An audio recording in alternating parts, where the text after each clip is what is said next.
So now we're going to discuss, more importantly, how we're going to actually change the tracheostomy ties. If you recall in the other video, we attached the same Velcro ties to the new foam around the front of the neck, around the tracheostomy tube. However, those Velcro and foam tracheostomy ties should be replaced. On average, we're saying at least twice a week, but that could be as needed. If your baby spit up, if it got soiled, if it just looks old and yucky, time to change it. So once again, that would be included after. I would encourage you to do that after you put the new dressing in place, and then the second piece would be replacing the tracheostomy, changing the tracheostomy ties. Okay, so with regards to how did we come about doing this procedure? Well, we changed it from previous because traditionally the method of knowing how tight to put the tracheostomy tie was based on one finger breadth. You would put your finger underneath the Velcro and the foam tie and ensure you could only put one finger. If it was too loose, that would mean that you would need to tighten the Velcro attachments. However, we found a problem with that was that everybody's finger is not the same. So you would have one father whose finger is big and another mother whose finger is tiny, and that would actually change the size of the circumference around the neck. And you really want that tracheostomy tube to be secure in place. If it's moving too much, then you run into the problem of having that tube either decannulate or potentially cause some sort of granulation tissue just from the movement. So the purpose for this is to ensure that we have a uniform set size that is measured specifically to ensure that the circumference around the neck is the same every time. So how on your baby, if you look on the side of the wall near your baby, there's going to be a measurement called a tracheostomy tie length. And that's usually around 20 centimeters. And how do we come up with that? We came up with that during surgery when Dr. Edmonds did the procedure. He actually, at the end of it, he measured from one tip to the other tip, the eyelet, going around the neck and measuring how long the length of this was here. And on average, that typically comes out to roughly 20 centimeters. Every baby is a little different.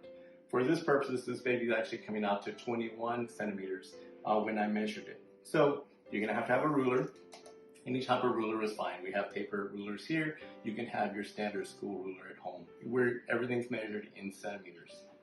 So you would have your ruler handy, and this is actually a brand new tracheostomy tie. It comes in two pieces, always does. So the measurement is actually going to go from here to the opposite end right here.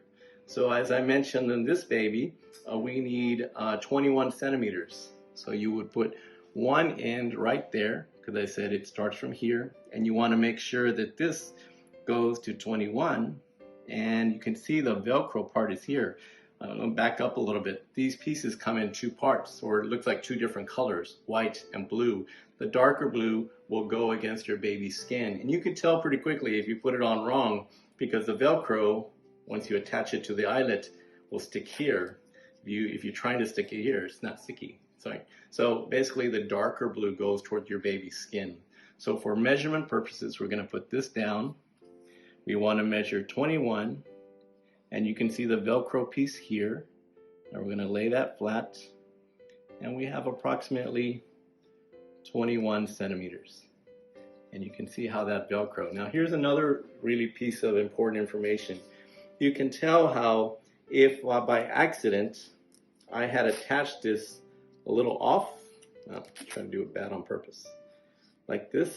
See how that's kind of close enough?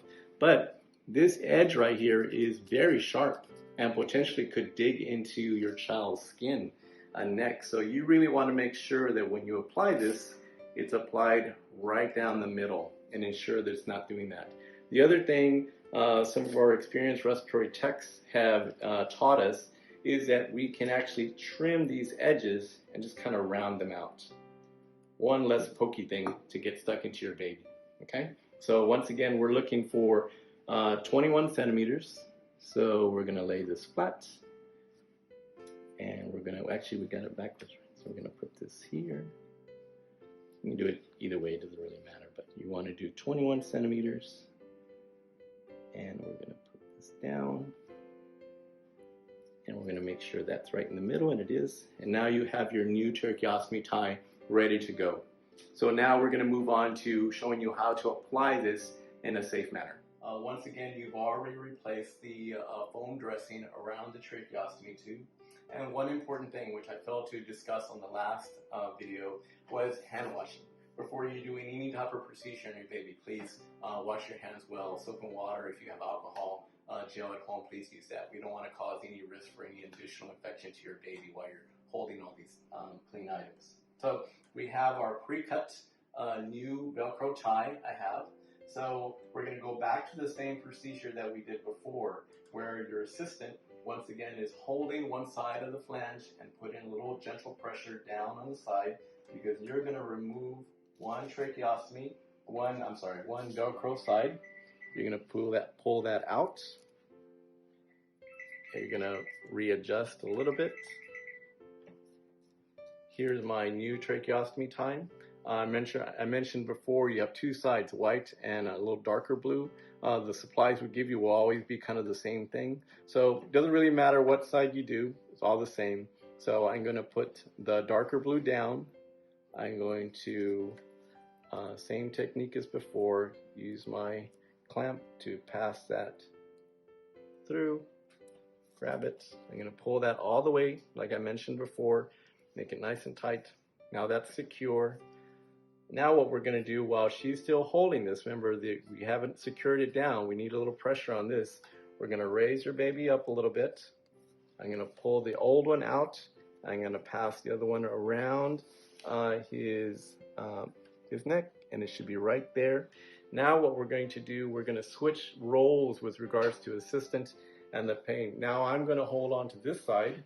I'm going to hold on to the tracheostomy tube here and the vent, and now your assistant will unhook the Velcro ties from that side. So she'll remove the old Velcro tie there and pull that out, and she's going to put that down, and she'll slide the new one through the eyelet. I'm still holding gentle pressure here, and just pass it through the eyelet itself.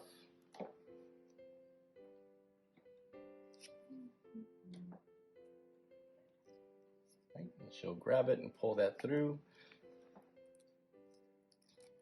Right, and we can see once again how in the midst of all this our foam has moved. So we're just going to, both sides are attached now, so we're just going to readjust a little bit. We're going to make this sure this foam is in the proper position to protect the skin around it.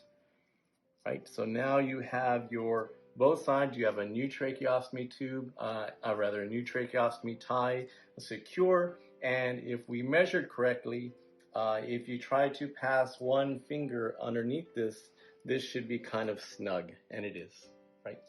And that basically completes the management of doing a tracheostomy dressing change. On the first video, we replaced the foam dressing here, cleaned the skin, ensured there was no skin breakdown or any types of injury as a result of the Velcro ties.